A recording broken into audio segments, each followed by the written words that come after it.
नमस्कार, आप देख रहे हैं न्यूज इंडिया। आपके साथ मैं हूं अभिषेक। लोकसभा चुनाव में उत्तर प्रदेश में बीजेपी के खराब प्रदर्शन के बाद आपसी कलह बढ़ गया है। ऐसा लग रहा है कि पार्टी में सब कुछ ठीक नहीं चल रहा। यूपी बीजेपी में नेता खुलकर एक दूसरे के खिलाफ बोल रहे हैं। असंतोष को देखते हुए बीजेपी अब डैमेज कंट्रोल करने में जुटी है। लखनऊ से दिल्ली तक बैठकों का दौर जारी है। राष्ट्रीय अध्यक्ष जेपी नड्डा ने दिल्ली में उत्तर प्रदेश के अध्यक्ष भूपेंद्र चौधरी और डिप्टी सीएम केशव प्रसाद मौर्य से अलग अलग मुलाकात की। दरअसल बीजेपी लोकसभा की चोट से उबर नहीं पा रही है। केशव प्रसाद मौर्य दिल्ली में डेरा जमाए बैठे हैं। वहीं राज्य में 10 विधानसभा सीट पर उपचुनाव को लेकर सीएम योगी ने पार्टी नेताओं और मंत्रियों से फीडबैक ली।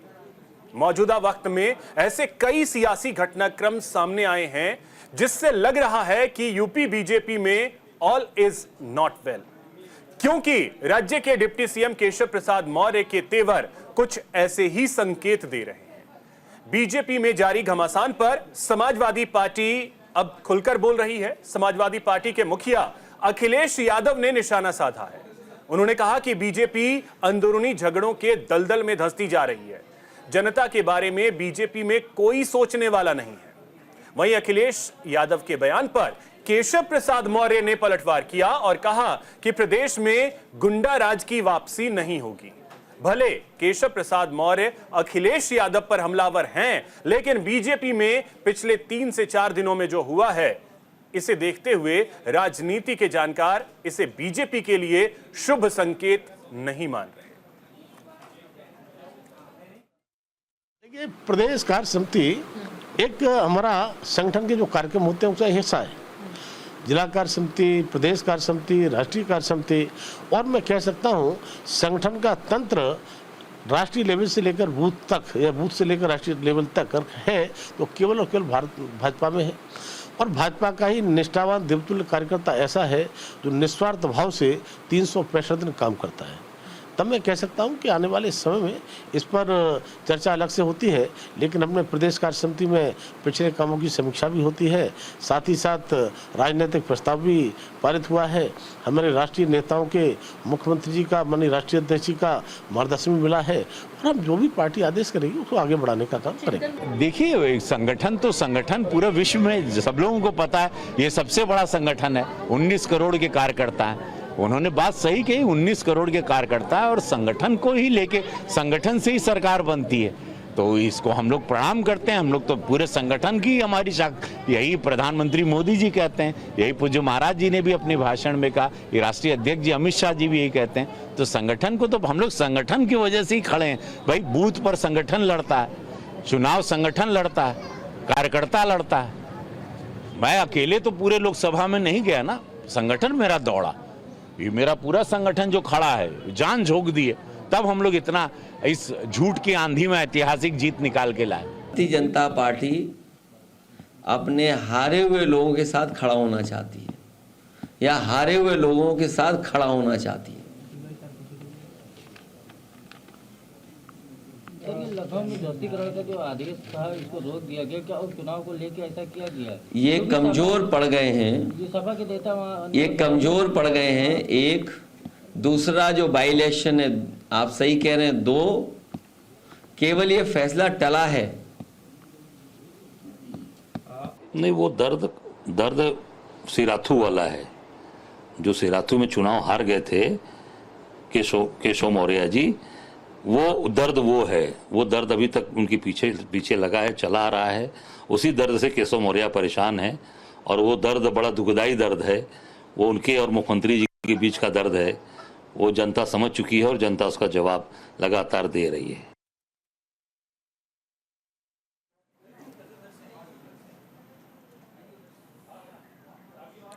तो चलिए आज इसी पर चर्चा करेंगे। हमारे साथ एक बड़ा गेस्ट पैनल है। सबसे पहले परिचय करवा दूं, हमारे साथ ईशान त्यागी जी जुड़ रहे हैं, प्रवक्ता हैं कांग्रेस के। ईशान जी, बहुत स्वागत आपका। AK मिश्रा जी हमारे साथ हैं, राजनीतिक विश्लेषक हैं। मिश्रा जी, बहुत स्वागत आपका। साथ ही प्रोफेसर भुवन भास्कर जोशी जी हमारे साथ हैं, प्रवक्ता हैं समाजवादी पार्टी के। भुवन जी, बहुत स्वागत आपका।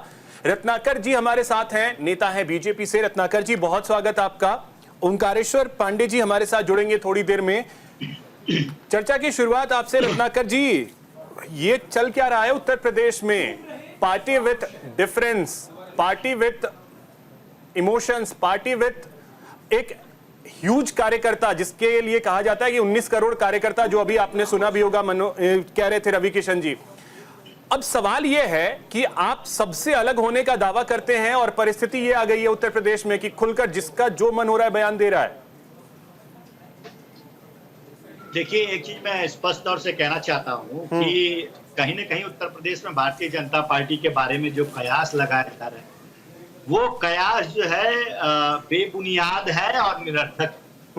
देखिए, आज हम जो है पूरी तरह से फोकस्ड है कि किस तरह से हम आने वाले उपचुनाव में 10 के 10 सीट किस तरह से जीते। इसके लिए हमारी समीक्षा बैठक में भी हुई और हम आज उस पर मंथन भी कर रहे हैं। तमाम जो है प्रदेश के और देश के शीर्ष नेता जो है वो उस पर मंथन कर रहे हैं कि किस तरह से 10 उपचुनाव में हम वहां पे जीत हासिल करें और आने वाले 2027 में क्या हमारी रणनीति रहेगी, किस तरह से हम जो ये झूठ की आंधी, जैसा कि अभी आपने सुना रवि किशन जी कह रहे थे, झूठ की आंधी से जो कह रहे थे कि संविधान खतरे में है, आरक्षण छीन लिया जाएगा, इस तरह की झूठ के प्रोपेगेंडा से किस तरह से अपने आप को बचाव करके और जनता के बीच में जा करके और सरकार की उपलब्धियों को गिनाए, ये हमारा प्रयास है। और इसी प्रयास के तहत तमाम जो है मीटिंगें हो रही है, चाहे वो सीएम की मीटिंग हो, चाहे वो बीजेपी अध्यक्ष की मीटिंग हो, जेपी नड्डा जी के साथ मीटिंग हो। ये मीटिंग के अंतर्गत यही समीक्षा बैठकें हो रही है और किस तरह से 10 उपचुनाव में हम सीट जीते, इसी पे चर्चा हो रही है और इसी को लेकर हम आगे बढ़ रहे हैं। और दूसरी चीज, ये सारी जो चीजें जो कयास लगाई जा रही हैं, मैं एक चीज स्पष्ट रूप से कहना चाहता हूं कि देखिए, संगठन में बदलाव जो है ये हमारी नियमित प्रक्रिया है और नहीं, संगठन में अगर रत्नाकर जी, बदलाव से कोई मना नहीं कर रहा है। सवाल इस चीज से उठते हैं कि आपके एक विधायक अचानक से कहते हैं कि थोड़ा सा एक्शन लीजिए, नहीं तो 2027 में मुश्किल हो जाएगा। उसके बाद आपके एक पूर्व मंत्री ये कहते हैं कि कार्यकर्ताओं की कोई सुन नहीं रहा है। उप मुख्यमंत्री दोनों जो हैं वो बैठक में नहीं पहुंचते हैं, सीएम जो मीटिंग बुलाते हैं। उसके बाद उप मुख्यमंत्री एक ट्वीट करते हैं, पोस्ट करते हैं, जहां पर वो बार बार ये याद दिलाते हैं कि सरकार बड़ा नहीं होता है, संगठन बड़ा होता है। मतलब ये याद दिलवाने की क्या जरूरत पड़ रही है? देखिए, कार्यकर्ताओं की बदौलत भारतीय जनता पार्टी है और संगठन सबसे महत्वपूर्ण चीज है भारतीय जनता पार्टी। और प्रधानमंत्री नरेंद्र मोदी जी भी कार्यकर्ताओं को सर्वोपरि मानते हैं और स्वयं को भी, चाहे इस भारतीय जनता पार्टी में चाहे कितना भी बड़ा कद्दावर नेता हो, वो स्वयं को एक कार्यकर्ता ही समझता है और कार्यकर्ता के रूप में काम करता है। इसलिए सबको तवज्जो देना और ये संगठन का हमारा एक सिस्टम है और हम सबको तवज्जो देते रहते हैं। रही बात दूसरी, जो लोगों को नहीं बुलाया गया है या नहीं शामिल किया गया है, इस तरह की चीजें होती रहती हैं। हो सकता है कि जो हमारे उप मुख्यमंत्री लोग हैं उनको संगठन में दूसरी जगह कोई ज्यादा जिम्मेदारी की काम दिया जाए और ज्यादा तवज्जो दिया जाए वहां पे, तो इस तरह की अटकलें जो है लगाना बेतुकी है। कोई इसमें कोई ठोस वजह नहीं है और हम पूरी तरह से एकजुट है और निश्चित रूप से भारतीय जनता पार्टी जो है वो अगला 10 उपचुनाव में 10 की 10 सीटें जो है जीतने वाली है। ठीक है, प्रोफेसर साहब आपके पास आ रहा हूं। भुवन भास्कर जी, अब जरा सा ये बताइए कि आप लोग तो ऐसे ही खुश हो रहे हैं, इसका मतलब बीजेपी तो ये कह रही है कि अंदर खाने सब कुछ ठीक है, आप लोग ऐसे ही खुश हो रहे हैं? देखिए अभिषेक जी, जो दिल्ली वर्सेस लखनऊ की जो लड़ाई थी, अब वो लड़ाई सरकार वर्सेस संगठन हो गई है भारतीय जनता पार्टी में। और 2024 के परिणाम ने और उपचुनाव के जो परिणाम अभी आए हैं, उससे भारतीय जनता पार्टी के अंदर फुटोवल की स्थिति है और ये अब जो झगड़ा है भारतीय जनता पार्टी का सड़कों में आ गया है। और मैं आपसे पूछना चाहता हूं, आदरणीय योगी जी का जो बयान है, उन्होंने कहा अति आत्मविश्वास से हारे। तो अति आत्मविश्वास तो वही था ना जो मोदी जी ने नारा दिया था 400 पार का। तो यानी कि मोदी जी की वजह से हारे, योगी जी ये कहना चाहते हैं। इसी तरह से मौर्य जी कहते हैं संगठन से बड़ा, सरकार से बड़ा संगठन है, यानी कि योगी जी से बड़ा संगठन है। ये क्या हो रहा है? ये विपक्ष तो कह नहीं रहा है। और किस प्रकार के चिट्ठी लिखी जा रही है, किस तरह के ट्वीट आ रहे हैं, वो सारे चैनलों में चल रहे हैं, तैर रहे हैं। आज जो भारतीय जनता पार्टी की स्थिति है, ये क्यों है? मैं आपको बताना चाहता हूँ, ये स्थिति इसलिए है कि जो बिल्ली है उसके घंटी कौन बांधे, क्योंकि जब जीत हो जाती है तो सेहरा लेने के लिए सब बड़े बड़े लोग आ जाते हैं, मोदी जी आ जाते हैं, योगी जी आ जाते हैं, नड्डा जी आ जाते हैं, भूपेंद्र चौधरी जी आ जाते हैं, लेकिन हार का ठीकरा किस पे फोड़ा जाए ये दिक्कत का विषय है। इसीलिए ये जो लड़ाई है वो दिखाई दे रही है। और हम तो जो समाजवादी पार्टी है, हमारे नेता ने जो सूत्र दिया है हम लोग तो उसी पे चले थे, चल रहे हैं और आगे भी चलेंगे। और वो सूत्र है, हमारा एकमात्र सूत्र है पीडीए प्लस इंडिया। ना इधर की बात हम करेंगे ना उधर की बात करेंगे, हम सीधा चलेंगे। यही एक मंत्र है जिसके द्वारा हम लोग भारतीय जनता पार्टी के प्रवक्ता, भारतीय जनता पार्टी के मुख्यमंत्री और प्रधानमंत्री के चेहरे की रौनक को कम कर पाए, वो देश देख पा रहा है। ठीक है, तो हम उस सूत्र पे चलेंगे। रत्नाकर जी आ रहा हूं आपके पास, एक साथ रिप्लाई कर लीजिएगा। ईशान जी, अभी आपने सुना होगा रत्नाकर जी को, वो कह रहे हैं कि अंदर खाने कुछ नहीं है। आप विपक्ष को अगर देखें तो वो बेवजह खुश हो रहा है और 10 की 10 सीटें हम जीतने वाले हैं उपचुनाव में। ईशान जी, आप लोग बेवजह खुश हो रहे हैं? देखिए, अगर हम बेवजह खुश हो रहे होते तो इसका मतलब तो केशव प्रसाद मौर्य जी भी बेवजह दिल्ली में पड़े हुए हैं इस समय। क्या दिल्ली का तापमान, क्या तापमान बड़ा यहाँ पे बड़ा अच्छा तापमान हो रहा है क्या, वो देखते हैं यहाँ पर? या फिर अगर वो जब बोलते हैं कि संगठन सरकार से बड़ा, तो ये तो कोई दो राय नहीं है इस बात में। ये हर पार्टी पे लागू होता है, ये कांग्रेस पे भी उतना ही लागू होता है जितना बीजेपी पे होता है, उतना समाजवादी पार्टी पे भी उतना ही लागू होता है। देश की किसी भी पार्टी में या लोकतंत्र में संगठन हमेशा सरकार से बड़ा होता है। तो देखिए, इसमें साफ साफ मैसेज वो केशव प्रसाद मौर्य जी दे रहे हैं, और वो मैसेज दे रहे हैं योगी आदित्यनाथ जी को कि आप जब मुख्यमंत्री बनकर आए थे तब आप किसी संगठन से चुनकर नहीं आए थे, क्योंकि मैं उस समय संगठन का सरदार था और मुझे मुख्यमंत्री नहीं बनाया गया। तो ये उस बात की जो टीस है, उस बात की जो टीस उनके दिल में अभी भी फंसी हुई है, जो फांस फंसी हुई है, उसको निकालने का वो काम कर रहे हैं। अब आइए भारतीय जनता पार्टी में क्या स्थिति है इस समय। तो भारतीय जनता पार्टी में, अभिषेक जी मैं आपको बता देता हूँ, भारतीय जनता पार्टी में इस समय उत्तर प्रदेश में स्थिति है वो सांप और चुचुंदर वाली स्थिति है। सारे ही नेता, चाहे वो मुख्यमंत्री हो, चाहे वो डिप्टी सीएम हो, चाहे वो विधायक हो, चाहे वो कैबिनेट मंत्री हो, सब एक दूसरे को डसने में लगे हुए हैं। योगी जी कह रहे हैं कि अति आत्मविश्वास था, तो अति आत्मविश्वास तो वही था कि 400 पार था, तो अति आत्मविश्वास था। उसके बाद केशव प्रसाद मौर्य कह रहे हैं कि आप संगठन सरकार से बड़ा है। ब्रिजेश पाठक अलग धात लगाए बैठे हुए, दोनों ही डिप्टी सीएम इस समय ये चाह रहे हैं कि कैसे ना कैसे करके उनके नाम के आगे से वो डिप्टी शब्द लग जाए और वो मुख्यमंत्री बन सकता है। और उत्तर प्रदेश में आप बच्चे से अगर पूछेंगे और आम जनमानस से पूछेंगे तो ये बात छुपी भी नहीं है इस समय कि योगी जी में और अमित शाह जी में इस समय तलवारें खिंची हुई हैं। तलवारें इसलिए खिंची हुई है क्योंकि दोनों ही अपने आप को प्रधानमंत्री का चेहरा देखना है, ये सत्य है। और आइए दूसरी बात, अब आपने बात करी थी कि इन्हीं के नेता कह रहे थे ऐसा वैसा, मैं नाम लेके बोल देता हूँ। इन्हीं के नेता थे मोती सिंह जी, उन्होंने बोला कि 42 वर्ष में इससे ज्यादा मैंने भ्रष्टाचार उत्तर प्रदेश में कभी नहीं देखा। रमेश मिश्रा इनके विधायक हैं, वो कह रहे हैं कि उत्तर प्रदेश में सरकार की स्थिति ठीक नहीं है, अगर कड़े डिसीजन नहीं लिए गए, कड़े फैसले नहीं लिए गए तो उत्तर प्रदेश में 2027 में ये सरकार गिर जाएगी। उससे सुब्रत पाठक जी कह रहे हैं कि अधिकारी बाबा के नहीं है, योगी जी के नहीं है, अधिकारी जो है वो समाजवादी पार्टी के अधिकारी थे और बसपा के अधिकारी थे। अनुप्रिया पटेल जी जो इनकी साथी हैं वो योगी जी को पत्र लिख रही हैं कि SC ST OBC का जो आप कोटा है उसके हिसाब से आप नौकरियां नहीं दे रहे हैं। तो सत्य बात देखिए अभिषेक जी ये है कि बीजेपी को अगर समीक्षा करनी है तो जो आम जनमानस के मुद्दे थे, क्योंकि हमें किसी ने नहीं जिताया, अपने हमारे इंडिया गठबंधन को आम जनमानस ने जिताया।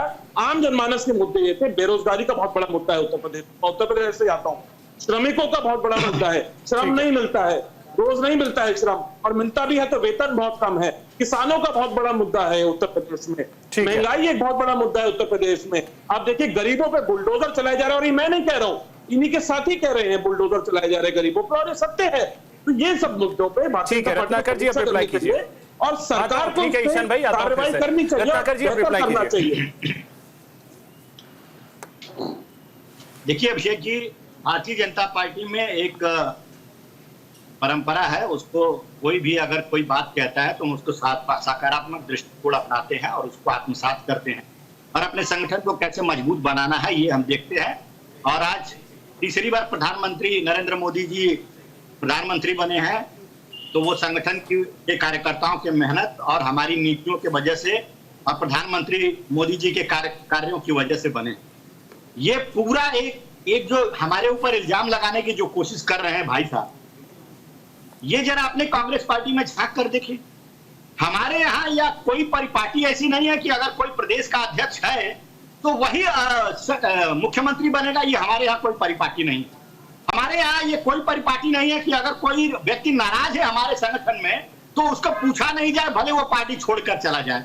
अभी कुछ दिन पहले की ही बात मैं बता रहा हूं कि महाराष्ट्र के कुछ नेता जो है नाराज चल रहे थे संगठन में, एक दूसरे से दो गुट में बट गए और दोनों दिल्ली गए। दिल्ली में जब राहुल गांधी से मिले तो राहुल गांधी जो यहाँ के प्रभारी है महाराष्ट्र के, उनको बुलाकर कहे कि देखो अगर अपनी बातें कहो, अगर नहीं मानते हैं तो इन दो चार का शिकार करके खूंटी पे लटका दो। अगर मैं गलत कहूं तो भाई साहब ये कह दीजिए, मुझे बता दीजिए। आप उस मीटिंग में शामिल थे? सुन लीजिए, आप उस मीटिंग में शामिल थे? क्या आप उस मीटिंग में शामिल थे? सुनिए, क्या आप उस मीटिंग में शामिल थे? मुझे बता दीजिए। ईशान भाई मेरी बात सुनिए। रत्नाकर सिंह जी, मुझे मालूम है महाराष्ट्र से आते हैं, महाराष्ट्र की राजनीति भली भांति जानते हैं, लेकिन क्या आप मुझे बताइए कि क्या आप उस मीटिंग में शामिल थे? क्या तथ्य है आपके पास उस बात? ईशान भाई पिछले जनवरी से पहले मैं पिछले 10 साल कांग्रेस पार्टी के लिए समय निकाला और कार्य किया हूं और आपके जैसे मेरे मित्र जो है कांग्रेस पार्टी में है और वो बताते हैं। अब मुझे बोलने नहीं सकते, मुझे आप इस बात का तथ्य दीजिए। अब मुझे बोलने दीजिए, बीच में बोलेंगे इस तरह से तो नहीं चलेगा। कीजिए अपनी बात का। ईशान भाई आप सुन लीजिए, उसको काउंटर कर लीजिएगा। बोले मुझसे माफी हो गई, मैं गलत बोल रहा था।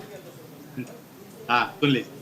देखिए ईशान भाई जानते हैं और जानबूझ के अनजान बन रहे हैं कि कांग्रेस पार्टी में इनकी तरह हमारे तमाम मित्र दोस्त भी हैं और इस तरह की बातों को, और ये तो पब्लिकली आई थी ना बातें, सारी चीजें तो पब्लिकली आई थी। तो ये रही कांग्रेस पार्टी की बात, जहाँ पे 50 साल से काम करता हुआ रत्नाकर जी, अब देखिए दूसरी बात मैं कहूंगा, जब आपको अपने आप को डिफेंड करने के लिए कुछ ना मिले तो सामने वाले पे आरोप लगाने शुरू। आपके पार्टी के अंदर अभी चल क्या रहा है? जो डिसिप्लिन की पार्टी कही जाती है उसके अंदर इतनी चीजें अचानक से, ऐसा क्यों? आते हैं, ठीक है, आपके पास रत्नाकर जी फिर से। अभी AK मिश्रा जी एक कमेंट आपसे भी चाहेंगे जल्दी से कि अचानक से पार्टी विथ डिफरेंस, डिसिप्लिन वाली पार्टी कहां गया? वो डिसिप्लिन, वो डिफरेंस कहां नजर आ रहा है? देखिए, एक तो जल्दी से कमेंट इस पे नहीं हो पाएगा, ध्यान से सुनिएगा, मैं बता देता हूं। देखिए ठीक है, बीजेपी में जो हो रहा है वो अच्छी चीज है या बुरी चीज है, इसके जिम्मेदार तो प्रवक्ता जी ने बताया जो बीजेपी के बैठे हैं। इसमें एक बड़ी इंपॉर्टेंट चीज है, विपक्ष इसको अगर बहुत एग्जागरेट करके बहुत होपफुल नजरों से देखे, भाई आपको जो मिलना था आपने बेहतरीन किया, देश विदेश की सारे सपोर्ट लेके आपको जो मिलना था वो 2024 के चुनाव में हो गया। 99 सीट कांग्रेस पा गई, 30-35 ये पा गए, ये बेस्ट परफॉर्मेंस थी पिछले 10 सालों में। अब सवाल मैं ये बताता हूं कि party with the discipline, democracy चिल्लाने वाले लोग, पार्टी विद द डिसिप्लिन या पार्टी विद द डिफरेंस का मतलब ये नहीं होता है कि जैसे कांग्रेस या समाजवादी पार्टी में हिटलर शाही रहे कि कोई बोले ना शहजाद पूनावाला ने जो है कांग्रेस में पर्चा भरा राहुल गांधी के खिलाफ, उसको निकाल दिया गया। दूसरी इंपॉर्टेंट चीज, ये कोई इनडिसिप्लिन नहीं है भाई, जहां जमीन उर्वर है वही उम्मीद होगी, वही लोग अपने हक के लिए, भाई जो संगठन में है वो संगठन की बड़ाई करेगा, जो सरकार में है वो सरकार की बड़ाई करेगा। इनडिसिप्लिन उसको बोला जाता है। आरजेडी में क्या होगा? आप बोलिए ना, आरजेडी में सर फुटबॉल हो जाए, कोई जिनको सीट ही नहीं आई है। कांग्रेस में अगर कोई सीट आई तो पहले नेहरू गांधी खानदान का पेट भरे सुरसा की तरह एक पोजीशन थी एलओपी की, राहुल गांधी ने ले ली। बड़ा दिल तो राहुल गांधी ने दिखाया नहीं, और 25 नेता हैं उनसे बड़े बड़े उम्र में अनुभवी की, उनको बना देते, खड़गे जी को बना देते, नहीं दिखाया। देखिए होता क्या है, फूट इसको बोलते हैं कि जब एक मंच पे अखिलेश यादव और मुलायम सिंह यादव पिता पुत्र लड़े थे, वहां मन भेद भी था, वहां मत भेद भी था। फूट इसको बोलते हैं कि जब इंदिरा गांधी के टाइम में संगठन और सरकार में बगावत हुई तो इंदिरा गांधी एक महिला थी, उनको मजबूर किया गया, वो संगठन के पार्टी कार्यालय को छोड़ के 2 कमरों में जाके चलाने लगी। फूट इसको बोलते हैं एनसीपी में जहां पूरा का पूरा धड़ा ही अलग हो गया चाचा भतीजे में। फूट शिवसेना को बोलते हैं कि जहां पे पूरी की पूरी शिवसेना अलग हो गई और उद्धव ठाकरे जी अकेले पड़ गए। भाजपा में ऐसी कोई चीज नहीं है। आप लोग बहुत उम्मीद लगा करके मत बैठिए, खुश मत होइए। पार्टी विद डिफरेंस थी है, छोटी छोटी चीजों पे अगर आप ये सोचो ना कि अभी सरकार बन जाएगी और आप सरकार बना लोगे केंद्र में, तो होने वाला नहीं है। 30 सेकंड का समय दीजिएगा ईशान भाई। फिर देखिए काफी देर से बैठे हुए हैं ओंकारेश्वर जी, आता हूं आपके पास, आता हूं, रिप्लाई कर लीजिएगा। ओंकारेश्वर जी अब आपके पास आ रहे हैं। ये अचानक से, हालांकि ए के मिश्रा जी ने जो बात कही वो भी अपनी जगह तथ्यात्मक चीजें सही है, वही सही है, लेकिन वो भी नहीं, वही सही है। नहीं, लेकिन मिश्रा जी इसमें सवाल ये तो जरूर उठेंगे ना कि अचानक से ऐसा क्या होने लगा कि नेता खुल करके बोलने लगे? नहीं, अचानक से इसलिए ऐसा होने लगा। से पहले तो ये नहीं हो रहा था। जो लोग इंटरनल डेमोक्रेसी की बात करते थे, आप मेरे को बताओ कि आरजेडी में क्यों नहीं बोल रहे हैं, मुझे बताइए ना। तो उनकी तो सीटें ही नहीं आई है, तो वो बोलेंगे भाई, जहां भूमि ओंकारेश्वर जी आपको क्या लगता है? डेवलप होगा। ठीक है ओंकारेश्वर जी, आपको क्या लग रहा है? देखिए, जो सिचुएशन है वो तो सामने है। हम चाहे उसको जितना भी डिफेंड कर लें, स्ट्रांगली डिफेंड कर लें, ये बात सही है कि जो पार्टी विद द डिफरेंस की बात की जाती थी उसमें इन सब चीजों की गुंजाइश नहीं थी, जो हमारे मित्र अभी कह रहे थे कि कांग्रेस में, आरजेडी में, दूसरों से तो ये अपेक्षा थी ही नहीं। ये था ही, पार्टी विद डिफरेंस नहीं कहे जाता। लेकिन पार्टी विद डिफरेंस की जो बातें उठ के आ रही हैं, अब मुख्यमंत्री को कहना पड़ रहा है कि आत्मविश्वास, उनके डिप्टी सीएम्स कितने ऑफिस आ रहे हैं, नहीं आ रहे हैं, आ रही हैं, वो नेता कह रहे हैं क्यों नहीं जा रहे हैं। जो आवाजें पार्टी के भीतर से उठ के आ रही हैं और जो दिखाई दे रहा है उसकी वजह से हार हुई है, जबरदस्त हार हुई है। पार्टी के ही कई नेता कहने लग गए कि भाई 7 साल से योगी जी मुख्यमंत्री पद पे हैं और तब वो स्थिति हुई है, ऐसा नहीं होना चाहिए। तो हम लोग इसको इग्नोर नहीं कर सकते, इसको काउंटर डिफेंड करने का कोई फायदा नहीं है। वो अपोजिशन पार्टीज में ऐसा है वैसा है, इसलिए इसमें है तो कम है, ये कम है या ज्यादा है, यहाँ तो कुछ भी नहीं था ना। It had been a discipline party, it has been. तो अब है कि नहीं वो डिसिप्लिन है कि नहीं, सवाल यही है जो हमारे पहले एक साथी कह रहे थे कि हार का ठीकरा आप किसके सर पे मढ़ना चाहते या उसकी जिम्मेवारी कौन लेना चाहता है कि मेरी वजह से हार हुई, मैंने कुछ गलत नीतियां अपनाई, मैंने कुछ नैरेटिव्स ऐसे करे जिसका फायदा अपोजिशन ने उठाया, या तो वो लें या फिर उनके सिर पे डाला जाए या कलेक्टिव। तो क्या ये जो राजनीतिक गलियारे में चीजें, राजनीतिक गलियारों में जो चीजें चल रही हैं कि प्रदेश सरकार पर और प्रदेश संगठन पे हार का ठीकरा फोड़ दिया जाए, ये जो राजनीतिक चीजें चल रही हैं, मुझे बताइए कहां हार हुई है? परफॉर्मेंस कम या ज्यादा हुई है? हार कहां हुई है? कौन आदमी सिद्ध कर सकता है टेक्निकली कि हार हो गई है? आप कितना हार नहीं, प्रदर्शन कम हुआ है। नहीं, आप वही बोलिए ना, प्रदर्शन कम हुआ, परफॉर्मेंस पुअर हुई, अच्छी हुई, बेस्ट हुई, क्या हुई वो बात। हार कहां हुई? आप लोग हमेशा से, और बीजेपी वाले भी नहीं, अरे कहां हार हुई है मुझे बताइए ना। नहीं, कितनी लोकसभा सीटें हैं उत्तर प्रदेश में और कितनी में बच गई इस बार? नहीं, तो वो हार हो गई नहीं कहेंगे। अरे साहब मेरी बात सुनिए, परफॉर्मेंस पुअर हुई, परफॉर्मेंस हार नहीं, हार हुई होती तो सरकार नहीं बनती केंद्र में।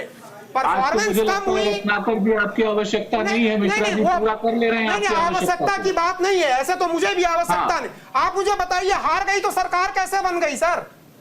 अगर समाजवादी पार्टी जीती है यूपी में तो अकेले समाजवादी पार्टी प्रधानमंत्री क्यों नहीं बन रहे हैं? पार्लियामेंट्री पार्टी नहीं, समाजवादी पार्टी यूपी में जीती है तो जाके केंद्र में सरकार क्यों नहीं बना रही है 35 लोगों को लेके? अगर ये हार गए, समाजवादी पार्टी जीत गई, तो अखिलेश भैया ने शपथ क्यों नहीं लिया? सुन लीजिए, एरोगेंट तरीका है सर पांडे जी, एरोगेंस की बात, please do correct your concept and words, please do correct your concepts and words. हार गई एक छोटे से ब्रेक के लिए मुझे रुकना है, एक छोटे से ब्रेक के लिए रुकना है, लौटते हैं उसके बाद इस चर्चा को आगे बढ़ाएंगे। चलिए, ब्रेक के बाद एक बार फिर से आप सभी का स्वागत है। तो उत्तर प्रदेश की सियासत में इन दिनों ऐसा लग रहा है कि बहुत सारी चीजें चल रही हैं, गर्माहट इस बरसात के मौसम में बढ़ती जा रही है। भुवन जी बोलना चाह रहे थे आप, बोलिए। अब देखिए, अभी हमारे जो साथी हैं मिश्रा जी, वो बताने का काम कर रहे थे कि हार नहीं हुई है। मैं इनको बताना चाहता हूं, जो 2 गवर्नमेंट चली हैं वो बीजेपी की गवर्नमेंट चली है, और जो इस बार की गवर्नमेंट है उसका नाम है NNDA government, Nitish Naidu develop dependent alliance. ये अलायंस चल रहा है इस समय। और मैं आपको बताना चाहता हूं, अब प्रदेश की चिंता क्या है कि प्रदेश अपने हारे हुए विधायक के साथ जाने पड़ेगा, क्योंकि जो दर्द है ना, वो दर्द है पुराना चला हुआ, ये पुरानी बीमारी है सिरायू की का दर्द जो है योगी जी और मौर्य साहब में जो दर्द है, वो दर्द बड़ा गहरा है और बहुत पुराना दर्द है। अब ये तो इनके नेतृत्व को तय करना है कि वो हारे हुए कैंडिडेट जो अपनी सीट हार जाते हैं उनके साथ जाना है, या ठीकरा की लड़ाई तो है ही, वो तो किसी से छुपी नहीं है, ठीकरा किस पे फूटना है ये भी आपको पता ही है। और निश्चित तौर पे मैं ये कहना चाहता हूँ, आज जो इनका कार्यकर्ता है वो निरुत्साहित और हतोत्साहित है। क्यों है मैं आपको बताना चाहता हूँ। देखिए, जो उसके अपने लोगों के काम होते हैं सरकार के विभागों में, चाहे पुलिस चौकी से लेकर अन्य सरकारी विभाग, वहाँ तो उसकी बेइज्जती हो रही है, वहाँ तो उसको फटकार लगा के भगाया जाता है। अब घर में जब वो आता है तो क्या देखता है कि मेरे बेटे की परीक्षा लीक हो गई, मेरा बेटा बेरोजगार बैठा है, और रही कहीं कसर जो है उसकी पत्नी उसको तंज मारती है कि तुम्हारी सरकार में देखो महंगाई का क्या हाल है। उसके आत्मसम्मान को जो चोट पहुंची है उससे वो घर बैठ गया है। वो कहता है मेरे ना सरकार के विभागों में मेरे को कोई पूछा जा रहा, ना सरकार पूछ रही है, और देखिए मेरी घर की स्थिति भी ऐसी है। तो ये कहीं ना कहीं जो महंगाई की मार है, बेरोजगारी की जो मांग है, परीक्षा लीक का जो असर है वो कार्यकर्ताओं तक भी पहुंचा है, इसलिए कार्यकर्ता बिल्कुल निरुत्साहित और घर में बैठ गया है। अब ये जो फुटोवल है, ये फुटोवल कहां तक जाएगा ये तो भाजपा वाले तय करेंगे। तो आपने बीजेपी के अंदर आप लोग क्या करेंगे? आप लोग तो बोल रहे हैं ना, सारी घोषणाएं तो आप लोग कर रहे हैं, आकलन आप कर रहे हैं, अब ये होगा अब वो होगा। मुझे समय दीजिएगा प्लीज। हाँ, आ रहा हूं रत्नाकर जी।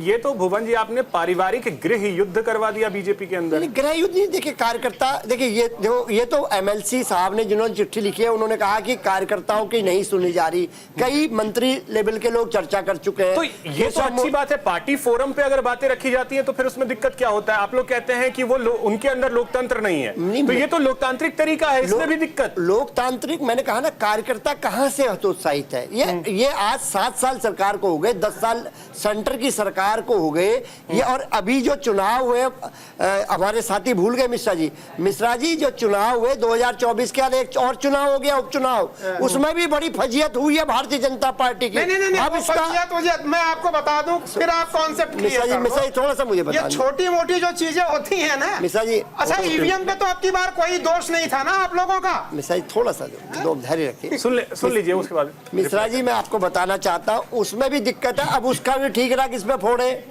अब जो अयोध्या में फिर से दिक्कत आ गई सर, अयोध्या में हार गए आप लोग, फिर केदारनाथ आप हार रहे हो। अब ये क्या मैसेजिंग जाएगा, क्या मैसेज है इसका कि आप जब अयोध्या और केदारनाथ हार जाओगे तो बचेगा क्या आपके पास? तो स्थिति आप जो है बहुत भयंकर है, और युद्ध जो है पता नहीं किस स्तर तक जाएगा। रिप्लाई कीजिएगा, ईशान भाई बोल लीजिए, उसके बाद एक साथ रिप्लाई कर लीजिएगा रत्नाकर जी। ईशान जी। जी अभिषेक, जैसे अभी के मिश्रा जी ने 2-4 सब आरोप हम पर लगाए कांग्रेस पार्टी पर कि, और उन्होंने एक बात ये बोली कि संगठन में जो है वो संगठन की बात करेगा और जो सरकार में है सरकार की बात करेगा। मैं इन्हीं के वर्ड्स को कोट कर रहा हूँ। तो एक बार ये स्पष्ट भी कर दीजिए कि केशव प्रसाद मौर्य सरकार में है कि अभी भी संगठन में है, ये भी बता दीजिए। वो तंज किस पे कस रहे थे? वो अपने संगठन पे तंज कस रहे थे, या सरकार पे तंज कस रहे थे, या आदरणीय मुख्यमंत्री योगी आदित्यनाथ जी पे तंज कस रहे थे? इन्होंने बात करी कि राहुल गांधी जी को एक उदार दिन रखना चाहिए था और एलओपी की सीट किसी और के लिए खाली छोड़ देनी चाहिए थी। तो मैं आपको बता देता हूं, 2019 में जब हम चुनाव हारे थे तो राहुल गांधी जी ने जिम्मेदारी लेते हुए कांग्रेस के अध्यक्ष पद से इस्तीफा दिया, और उसके बाद अब जाके जब सीडब्ल्यूसी में प्रस्ताव पारित हुआ कि उनका एलओपी बनना चाहिए, उनको पता चल गया अब आगे कुछ होने वाला नहीं है उनसे। आपके बीच में नहीं बोला था, पूरी बात सुन लीजिए, पूरी बात सुन लीजिए, पहले पूरी बात सुनने का धैर्य रखिए, उसके बाद बोलिएगा। बड़े वरिष्ठ हैं आप, ठीक है? अच्छा, आपको शोभा नहीं देता ऐसे करना। एलओपी वो इसलिए बने क्योंकि कांग्रेस का जो सीडब्ल्यूसी की मीटिंग थी उसमें प्रस्ताव पारित हुआ, और सभी ये लोग चाहते थे, सीडब्ल्यूसी के मेंबर चाहते थे कि राहुल जी, और हम लोग भी ये चाहते थे कि राहुल जी एलओपी बने। दूसरी बात, अब इन्होंने यहाँ पर बोली कि कोई फूट, इन्होंने बोला, के शर्मा जी ने बोला कि भारतीय जनता पार्टी में कोई भी फूट नहीं है। तो ये तो अभिषेक जी वही बात हो गई जैसे शुतुरमुर्ग खतरा देख के रेत में अपना सर घुसा लेता है और उसे कुछ नहीं दिखता, उसे कोई खतरा नहीं दिखता, उसे कोई शेर चीता कुछ नहीं दिखता, कोई नहीं दिखती। तो आप ये देखिए, उसी तरह से भारतीय जनता पार्टी और उसके साथ ही ऐसे आरएसएस विचारधारा वाले लोग इस समय शुतुरमुर्ग की तरह रेत के अंदर अपना देख के बैठे हुए हैं और इन्हें ये खतरा नहीं दिख रहा है कि जनता इनकी सरकार को नकार चुकी है, जनता इनके शासन को नकार चुकी है और जनता इनसे त्रस्त होकर इनकी सरकार को गिराने का काम करेगी। के शर्मा जी धैर्य रखिए, आपसे ज्यादा बुलंद आवाज है, आपको अच्छा नहीं लगता, आपको शोभा नहीं देता, आप इस तरह से चीखा चिल्ली जो डिबेट में कर रहे हैं, जिस तरह से चीखा चिल्ली उसके बाद कर रहे हैं, आप एक राजक तत्व की तरह बात कर रहे हैं। मुझे मालूम है मिश्रा जी राजक तत्व की तरह बात कर रहे हैं, मुझे मालूम है आपकी ट्रेनिंग कहीं ना कहीं आरएसएस की विचारधारा में हुई है, कहीं ना कहीं मुझे लग रहा है आपकी बातों से और आपके आचार विचार से कहीं ना कहीं आप आरएसएस की विचारधारा से सवाल ये है कि आप देखिए रत्नाकर जी आ रहा हूँ एक मिश्रा जी एक सेकंड कांग्रेस के सारे लोग अरे मिश्रा जी बैठा लिए गांधी परिवार की सेवा। अभिषेक जी किस अराजक तत्व को बैठा लिए आप अपने अराजक तत्व तो एक मिश्रा जी नहीं पर्सनल कमेंट नहीं प्लीज एक मिश्रा जी एक सेकंड मिश्रा जी घूम रहा है, केरोसिन छिड़का हुआ है, वो अराजक है। मिश्रा जी एक सेकंड ईशान भाई, लेकिन देखिए आप लोग यहाँ यूपी के लिए खुश हो रहे थे, तो उसे अराजकता बोला जाता है। ईशान भाई की बात होती है, ईशान भाई एक मिश्रा जी प्लीज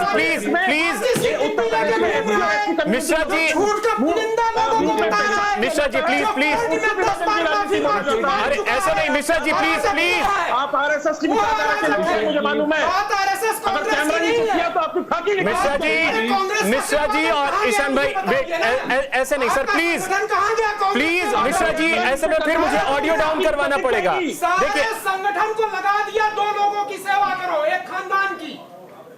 कांग्रेस का पूरा संगठन जी मुझे मौका दीजिए और मुझे आ रहा हूँ रत्नाकर जी आ रहा हूँ, कम से कम 2 मिनट बोलने आ रहा हूँ ओंकारेश्वर जी आपके पास भी आ रहा हूँ। ईशान जी आपसे जल्दी से 10 सेकंड में ओंकारेश्वर डिस्कशन नहीं करना चाहता, मैं एक लाइन कहना चाहता हूँ। नहीं अगर देखिए आपका एक प्रतिष्ठित चैनल है, सभी वक्ताओं को अपना अपना समय दे दिए, अपने अपने समय से बोले, काउंटर करने के लिए कांग्रेस और भाजपा के लोग आपस में बाकी को जो विचार व्यक्त करते अपने करें। ठीक नहीं अगर इस तरह से करिएगा ओंकारेश्वर जी इसीलिए नहीं ओंकारेश्वर जी इसीलिए मैंने रुकवाया, चल इसी वजह से मैंने रुकवाया। अब ईशान जी जल्दी से मैं 10 सेकंड में आपसे ये जवाब चाहूंगा। आप देखिए उत्तर प्रदेश को लेकर के बीजेपी के लिए आप खुश हो रहे थे कि बीजेपी के अंदर ये चीजें चल रही, वहां आपकी पार्टी के अंदर महाराष्ट्र में चीजें उलट पुलट हो गई।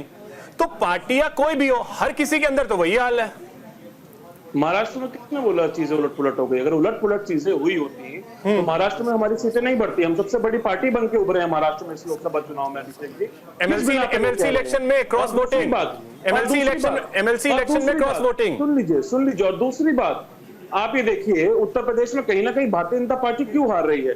संगठन के लोग, देखिए मैं भी उत्तर प्रदेश से आता हूँ और मैं भी किसान परिवार से आता हूँ, तो उत्तर प्रदेश में जो संगठन के लोग हैं, मेरे भी बहुत जानने वाले हैं, वो ये बोलते हैं आप अपने विधायक के पास जाएंगे तो काम नहीं होगा, आप अधिकारी के पास चले जाएंगे, आप डीएम के पास चले जाएंगे, आप एसएसपी के पास, एसपी के पास चले जाएंगे तो आपका काम ज्यादा बेहतर से हो जाएगा। तो विधायक और कहीं ना कहीं संगठन इस समय पूरा सरकार के विरुद्ध काम कर रहा है उत्तर प्रदेश में, और भारतीय जनता पार्टी कहीं ना कहीं 2027 में नौकरशाही हावी है इस समय उत्तर प्रदेश में। 2027 में तय है कि इंडिया गठबंधन, समाजवादी पार्टी प्लस कांग्रेस और अन्य दल वहां सरकार रत्नाकर जी अब बोलिए। अभिषेक जी मैं रिक्वेस्ट करूंगा कि बाकी पैनलिस्ट अगर जब मैं बोलूं तो बीच में इंटरप्ट नहीं करेंगे, क्योंकि मैंने बहुत शांति से इनकी बातों को सुना, क्योंकि मैं जो पार्टी के ऊपर जो बता रहे थे उसके ऊपर बात करने जा रहा हूं। निश्चित रूप से उनको थोड़ा बुरा लगेगा, तो एक शांति बस बता रहे। देखिए क्या होता है अभिषेक जी, हमारे दल में भारतीय जनता पार्टी में एक स्लोगन चलता है, व्यक्ति से बड़ा दल और दल से बड़ा देश होता। हमारे यहाँ व्यक्तिगत महत्वाकांक्षा को संगठन के आगे तिलांजलि दे दिया जाता है, और संगठन देश के लिए काम करता है, और संगठन से जो लोग होते हैं, जो सरकार में बैठे होते हैं, वो देश के लिए काम करते हैं, और लोकतांत्रिक प्रक्रिया से सारी चीजें होती है और चलती है। लेकिन मैं कांग्रेस पार्टी की बात कर लूं अगर, तो कांग्रेस पार्टी में कौन सा लोकतंत्र बचा है? वेट आता हूं ईशान भाई, वेट। आप कौन सा लोकतंत्र बचा है? जब भी सोनिया गांधी को अध्यक्ष बनाना था तो मिश्रा जी पूरी बात बता नहीं पाए क्योंकि बहुत हल्ला गुल्ला चल रहा था, मैं उसको आगे बढ़ा देता हूं थोड़ा। सोनिया गांधी को अध्यक्ष बनाने की प्रक्रिया कांग्रेस पार्टी में किस तरह से हुई थी वो पूरा देश जानता है। किस तरह से उनको बाथरूम में बंद किया गया था, उनके साथ धक्का मुक्की किया गया था, वो जो धोती पहने थे उसको भी खींचा गया था और जबरदस्ती उनसे इस्तीफा लेकर के और सोनिया गांधी को अध्यक्ष बनाया गया था। ये पूरा देश जानता है कि लोकतंत्र कैसे चलता है इनके यहाँ पे। और अभी बात कर रहे थे दूसरी चीज ये कह रहे थे हमारे समाजवादी पार्टी के जो भाई प्रवक्ता यहाँ बैठे हैं कि हमारे कार्यकर्ता हतोत्साहित है। अरे भैया, 1 महीना पहले ही अभी हम जो है एनडीए की हमारी सरकार पूर्ण बहुमत के साथ बनी है और कार्यकर्ताओं को जोश आई है कि तीसरी बार जो है प्रधानमंत्री बने हैं नरेंद्र मोदी जी, और ये रिकॉर्ड है नेहरू जी के बाद, 62 के बाद ये अपने आप में रिकॉर्ड है। तो किस तरह से आप कहते हैं कि हम हतोत्साहित है और कार्यकर्ताओं की नहीं सुनी जाती है? हाँ, ये जरूर है कि आप लोगों के समय में कार्यकर्ता जो है थाने पे जाकर लाल गमछा लगाकर गुंडई जरूर करते थे, वो गुंडई अब समाप्त हो चुकी है। हर चीजें प्रक्रिया जो होंगी वो कानून के दायरे में होंगी और कानून के तहत होंगी। ये हमारे भारतीय जनता पार्टी के कार्यकाल में होगा। मैं 10 सेकंड और लूंगा। देखिए, ये हमारे ऊपर आरोप लगा रहे हैं अभिषेक जी। मिश्रा जी ने कहा इस तरह से देश के लोगों ने देखा कि खुले मंच पे धक्का मुक्की और पिता को हटा करके और स्वयं को अध्यक्ष घोषित कर देना और अपने चाचा को जो वरिष्ठ थे और अध्यक्ष बनने वाले थे उनको भी दरकिनार करके स्वयं को जो है स्वयंभू घोषित कर देना, पार्टी अध्यक्ष कर देना, ये हमें लोकतंत्र सिखाने का काम करते हैं। और आज आप अपने पार्टी में जरा देखिए, अपने संगठन में जरा देखिए, अगर आप लोग इतने भी संजीदा होते तो आज आपके नेतागण आपकी पार्टी छोड़कर नहीं जाते। आरएलडी जो आपका गठबंधन का हिस्सा था वो आपको क्यों छोड़कर चली गई भाई? परिवारवाद से ग्रसित है ये समाजवादी पार्टी और हमारे ऊपर लगा रहे हमारे 19 करोड़ कर्मठ। आपके साथ भी तो परिवारवादी पार्टियां बहुत सारी हैं, आपके साथ भी कई परिवारवादी पार्टियां हैं। ठीक है, ओंकारेश्वर जी आपके पास आ रहा हूं। परिवारवाद का मैं स्पष्टीकरण कर देता हूं। हमारे यहाँ जेपी नड्डा के लड़के जो है वो भारतीय जनता पार्टी नहीं, आपकी सहयोगी पार्टियां, जेपी नड्डा किसी आपकी सहयोगी पार्टियां, रत्नाकर जी आपकी सहयोगी पार्टियां, ये कांग्रेस पार्टी प्रथम परिवार मानती है। ये क्या लोकतंत्र की बात करते हैं? ओंकारेश्वर जी काफी देर से सुन रहे हैं, ओंकारेश्वर जी के पास आ रहा है। गांधी परिवार को ठीक है रत्नाकर जी, ठीक है ईशान भाई जल्दी से। बिल्कुल, देखिए अभी हमारे मित्र कह रहे थे कि कैसी लोकतंत्र है, कैसी डेमोक्रेसी है कांग्रेस पार्टी में। अरे आप ये बताइए ना, जेपी नड्डा जी जो सेवा विस्तार पे अभी तक चल रहे हैं वो कौन सी लोकतांत्रिक प्रक्रिया से चुन के भारतीय जनता पार्टी के अध्यक्ष बने थे? हमारे अध्यक्ष तो आदरणीय मल्लिकार्जुन खड़गे जी, एक लोकतांत्रिक प्रक्रिया से चुनाव हुआ और उसके बाद वो अध्यक्ष बनने का उन्होंने अध्यक्ष पद संभाला। और आप अभी देखिए, दूसरी बात ये लोग अभी कर रहे थे, अगर इन्हें हार की समीक्षा असल में करनी होगी ना तो ये देखेंगे कि अयोध्या में जिस तरह से इनकी हार हुई है, प्रभु श्री राम ने जिस तरह से इनको हराया है, जो अयोध्या की जनता ने इनको हराया है, वो बहुत बड़ा मैसेज है, बहुत बड़ा संदेश है। ठीक है ईशान जी, चलिए फाइनली एक चीज है, देखिए एक वीडियो वायरल हो रहा है सुधांशु त्रिवेदी का, एक वीडियो वायरल हो रहा है सुधांशु त्रिवेदी का कि हम इन जगहों पर हारे और कम से कम ये हुआ कि राम को मानने लगे आप, ये आरोप अब लग रहा है बीजेपी की तरफ से। बहरहाल भुवन जी, ओंकारेश्वर जी बहुत देर से चुप है, कम से कम ये तो देखिए दूसरे पैनलिस्ट काफी देर से सुन रहे हैं। ओंकारेश्वर जी आपके पास आ रहे हैं। ओंकारेश्वर जी, अब देखिए पार्टी कोई भी हो और अगर उनके इतिहास तो खंगाला जाए, कहीं ना कहीं चीजें उस तरीके से रही हैं जिस पे सवाल आज भी उठते हैं, चाहे वो बीजेपी रहे, कांग्रेस रहे, लेकिन वर्तमान परिस्थितियों में अगर बर्तन ज्यादा होगा तो वो खटखटाएगा। जो पहले कांग्रेस में कुछ सालों पहले हो रहा था, क्या अब वही स्थिति बीजेपी में आज दिख रही है? देखिए, उसकी वजह है कि आज जो लोग बाहर हैं उनमें से एक बड़ा हिस्सा बीजेपी का सदस्य बन चुका है। इस बार 110 बाहर के टर्न कोर्ट्स को बीजेपी ने टिकट दिया। ये अलग बात है कि उसमें से मात्र 41 जीत पाए। तो जो कांग्रेस के नेता बाहर हैं, अगर वो इतने बुरे हैं तो भाजपा उन्हें लेती क्यों? और अगर इतने अच्छे हैं तो यानी कांग्रेस में भी अच्छे लोग हैं। ये समझना, ऑनेस्ट जो है ना एनालिसिस करना पड़ेगा काउंटर करने के लिए एक दूसरे की पार्टियों में। यहाँ किसी को ना तो ब्लेम करने के लिए बैठा हूं, ना किसी को खुश करने के लिए बैठा हूं। कांग्रेस ने जब गलतियां की, ढेर सारी गलतियां की, तभी देश ने जैसी पार्टी चुना कि भाई अब इसको मौका देना चाहिए। इसलिए पास्ट को तो भूल जाइए, क्योंकि पास्ट का जवाब जनता दे चुकी है उन पार्टियों को। जो बातें आप उठाएंगे आज ठीक करने का मतलब नहीं है। आज तो लोग कह रहे हैं कि पिछले 10 साल में आपको कोई फ्री हैंड दिया, आपकी क्या किया वो बताइए, अपनी उपलब्धियां बताइए, अपने अच्छे वो कार्य बताइए। और उस लिहाज से आज देखिए तो आज बीजेपी में भी वही जो बुराइयां, वही खामियां आने लगी हैं जो कभी दूसरी पार्टियों में हुआ करती थी। ये चिंता की बात है। अगर 62-63 से सीटें घट के 33 हो जाती है तो क्या उसको पार्टी का परफॉर्मेंस पूरा होना नहीं माना जाता है? आज जेपी नड्डा से लेकर तमाम लोग वहां रिव्यू भी के लिए जाते हैं, तो क्या वो खुशी का रिव्यू करने के लिए जा रहे हैं कि बड़ी अच्छी सीटें आई जी? कुछ तो बात है ना जिसका रिव्यू हो रहा है, कुछ तो बात है ना कि मुख्यमंत्री भी कह रहे हैं कि भाई अपने आत्मविश्वास, किसके आते आत्मविश्वास तो अपने ऊपर लेके कहें कि मेरे अपने आत्मविश्वास से हारे, तो बात कुछ ना कुछ है, उसको घुमाने, उसको वो करने से कोई फायदा नहीं होगा। मुझे लगता है कि ये वक्त है कि इस समय ऑनेस्ट असेसमेंट किया जाए। जो 10-12 पॉइंट की रिपोर्ट्स आई कि ये सबमिट किया गया है तो उसमें जो अंदरूनी चीजें हैं उसको तो जो जनता से हैं उसी को देख लीजिए। पेपर लीक का मामला ऐसा आया, जो बेरोजगारी का मामला ऐसा आया, तो उन मामलों पे तो कम से कम पार्टी को क्या करना पड़ेगा ना कि भाई ये कमियां। भुवन जी अब बोलिए। ठीक है, कि हमने स्पेस टेक्नोलॉजी से सड़कें बनाई और सड़कों को, ठीक है ओंकारेश्वर जी, देखिए अभी एक ही बात को सफाया हो गया। ठीक है, देखिए should be an honest analysis of everything, forgetting about what the opposition is saying. देखिए okay, This is my okay. देखिए अभी मैं भारतीय जनता पार्टी के नेता रत्नाकर सिंह जी को सुन पा रहा था। वो हम अपने विपक्षियों को लोकतंत्र का पाठ पढ़ा रहे थे। अरे महाराज, आप ही तो हैं भारतीय जनता पार्टी जिन्होंने चंडीगढ़ में लोकतंत्र की सरेआम हत्या करी। ये तो सुप्रीम कोर्ट इस देश का था जो हम लोगों को न्याय मिल पाया। अभी ज्यादा दिन नहीं हुए रत्नाकर सिंह जी इस बात को। और भ्रष्टाचार की बात आप लोग करेंगे। केवल एकमात्र पार्टी है पूरे देश में भारतीय जनता पार्टी जिनका राष्ट्रीय अध्यक्ष बंगारू लक्ष्मण ऑन कैमरा रिश्वत लेते हुए देश को भ्रष्टाचार की नई पाठशाला पढ़ाते हुए देखा गया। हमने देखा रत्नाकर सिंह जी, मैं आपके बीच में नहीं बोला, किसी बड़ी शिष्टता से सुनता हूँ, से सुनता हूँ। रत्नाकर सिंह जी, मैं बिल्कुल बीच में नहीं बोलता, मैं आपको बोलने भी नहीं दूंगा, मेरी आवाज बड़ी बुलंद है। नहीं, बोलने भी नहीं दूंगा, मैं आपके बीच में नहीं बोला। रिप्लाई कर लीजिएगा। अब दूसरी बात मैं आपको बताता हूँ, आप अपने सहयोगियों के साथ कैसा व्यवहार करते हैं। मुकेश साहनी वीवीआईपी पार्टी के आपको ढूंढ रहे हैं, भारतीय जनता पार्टी को। कैसे उनका, जब वो आपको सहयोग कर रहे थे, आपकी सहयोगी जरा सा आप लोगों को रोक रहा हूँ, जरा सा रोक रहा हूँ। एक तस्वीर आ रही है, दिखा देते हैं। एक तस्वीर आ रही है, दिखा देते हैं। कितना बढ़िया व्यवहार था। AK मिश्रा जी, जरा सा आपको रोक रहे हैं। इस समय तस्वीर आ रही है, उत्तर प्रदेश के मुख्यमंत्री योगी आदित्यनाथ इस समय राज्यपाल से मिलने के लिए पहुंचे हैं। राज्यपाल से मुलाकात इस समय हो रही है। फिलहाल जो जानकारी है उसके मुताबिक विधानसभा सत्र को लेकर बातचीत हो रही है।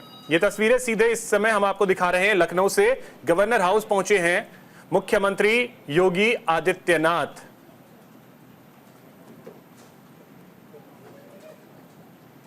तो देखिए, विधानसभा के सत्र को लेकर बातचीत राज्यपाल से मुख्यमंत्री करने के लिए इस समय राजभवन पहुंचे हैं। लखनऊ से ये तस्वीर आपको दिखा रहे हैं।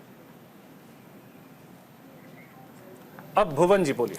देखिए, मैं किसी के बीच में नहीं बोला, थोड़ा सा मर्यादा निभाए। मैं आपको याद दिलाना चाहता हूं, यही वो भारतीय जनता पार्टी है जो इनको सहयोग कर रहे थे मुकेश सहनी वीआईपी पार्टी के।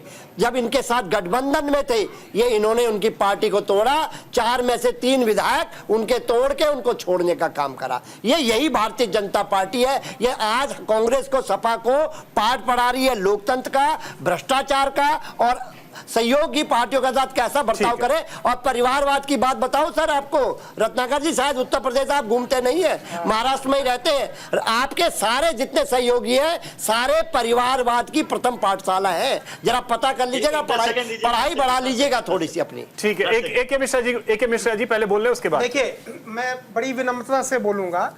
मायावती और समाजवादी जब सरकार थी ना, तो समाजवादियों ने बड़ा अच्छा व्यवहार किया था गेस्ट हाउस कांड में। ये जाने दीजिए, ये मेरा मुद्दा नहीं। मेरा एक प्रश्न का मुद्दा है। ये पिछले 3 महीने से विपक्ष के लोग, जब से ये रिजल्ट आया है जी, अयोध्या से प्रभु श्री राम के यहाँ से आप हार गए, ये संदेश है कि आप मतलब गड़बड़ है आपके साथ। भाई, मैं क्लियर कर दूं विपक्ष वालों को, प्रभु श्री राम का अयोध्या का संदेश ये है कि अयोध्या का कार्य पूरा हो गया, मथुरा चलो। ये भाजपा वालों को समझ लेना चाहिए। प्रभु श्री राम का आदेश है कि अयोध्या का लक्ष्य पूरा हुआ, मथुरा चलो। और विपक्ष वाले अपनी कमर कस लो, बहुत ज्यादा खुश होने की जरूरत नहीं है। तो इतने कमजोर बन के, अरे वो सारी चीजें जहां जहां लक्ष्य पूरा हो गया, अभी बहुत लक्ष्य बाकी है। तो कमजोर बन के कौन बोल रहा है कमजोर बन के? पिछले दो सरकारों के मुकाबले जहां जनता जनार्दन का आशीर्वाद है वहां कैसी कमजोरी? इन्होंने तो पित्रोदा अमेरिका से लेकर पाकिस्तान तक की ताकत लगा दी, के मुकाबले तो जोर लगा के हाई अभिषेक जी जो सरकार नहीं बना पाए, डिबेट में बोल रहे हैं, तो इनसे क्या उम्मीद की जाए? इनसे उम्मीद क्या की जाए? मुझे डिबेट में बोल रहे हैं, पूरे देश विदेश की ताकत लगा के ये सरकार नहीं बना पाए। हम तो सोचे थे कि राहुल गांधी शपथ लेंगे प्रधानमंत्री बताइए ना। और प्रभु श्री राम की ये लोग बात कर रहे हैं, अभिषेक जी, प्रभु श्री राम की ये लोग बात कर रहे हैं। प्रभु श्री राम का जो आचरण है ना, कम से कम उसको भी ढालिए अपने मन में। वो राहुल गांधी के अंदर दिखता है, वो झूठे राहुल गांधी के अंदर पूरा आचरण दिखता है, जो बोलता है कि मंदिर लोग लड़कियां छेड़ने जाते हैं, जो कांग्रेस पार्टी बोलती है कि राम तो थे ही नहीं, आपकी धोती खोलनी शुरू कर दो। अब आप बोल रहे हैं, आचरण दिखता है, आचरण दिख रहा है, आपके चाल चरित्र और आपके इतिहास से। मिश्रा जी और ईशान जी पर्सनल कमेंट नहीं, प्लीज पर्सनल कमेंट नहीं। मुझे ये बताइए, अभी मुझे ये बताइए, आप कौन से लक्ष्य की बात कर रहे हैं? अगर उतारना शुरू करूंगा तो कपड़े उतर जाएंगे। आप कौन से लक्ष्य की बात कर रहे हैं? स्वामी ने खुल के बताया है। Mishra ji please personal comment नहीं, पर्सनल कमेंट नहीं, प्लीज एके मिश्रा जी और ईशान भाई पर्सनल कमेंट नहीं। बातों को मैं दोहराऊं अभी, एक चीज एके मिश्रा जी रिलैक्स, पर्सनल कमेंट नहीं प्लीज, कोई भी पर्सनल कमेंट नहीं करेंगे। पर्सनल कमेंट शर्मा जी आप धैर्य रखिए, सुन लीजिएगा और शर्म नहीं। ठीक है रत्नाकर जी, अब आपके पास आ रहा हूँ। रत्नाकर जी बोलिए। ठीक है एके मिश्रा जी, ठीक है एके मिश्रा जी, नहीं रत्नाकर जी, अभिषेक जी, ये राजा शर्मा जी आपकी नहीं, पर्सनल कमेंट नहीं प्लीज। नफरत की राजनीति कर रहे हैं। रत्नाकर जी बोलिए। रत्नाकर जी कौन से लक्ष्यों की बात कर रहे हैं? अब मुझे सर ऐसे में ऑडियो डाउन करवाना पड़ेगा, please please A K Mishra ji और Ishaan ji please please PCR audio down करिए, ऑडियो डाउन करिए प्लीज। नहीं एके मिश्रा जी मुझे इस चीज के लिए मजबूर मत कीजिए, इस चीज के लिए प्लीज मुझे मत मजबूर कीजिए कि मैं ऑडियो डाउन करवाऊं। नहीं ऑडियो डाउन करवाना पड़ेगा, ऐसे में नहीं। रत्नाकर जी अब बोलिए, रत्नाकर जी बोलिए। अभिषेक जी देखिए, अभी हमारे साथी प्रवक्ता जो भुवन जी हैं, अभी हमें गठबंधन का पाठ सिखा रहे थे और कह रहे थे ये तोड़ दिया वो तोड़ दिया, सारी चीजें कह रहे थे, लेकिन ये बताना भूल गए कि लोकसभा चुनाव के पहले विधानसभा जब 5 राज्यों का हुआ था, उस समय इनके पार्टी के अध्यक्ष जो है अखिलेश जी ने क्या कहा था कांग्रेस पार्टी के बारे में? उन्होंने पार्टी के बारे में कहा था कि ना कांग्रेस पार्टी, वो तो जनसभा में बोले कि कांग्रेस पार्टी धूर्त पार्टी है, इसको वोट मत देना भैया, और उसी कांग्रेस पार्टी के साथ उसी के साथ सेल्फी खिंचाने का काम कर रहे थे।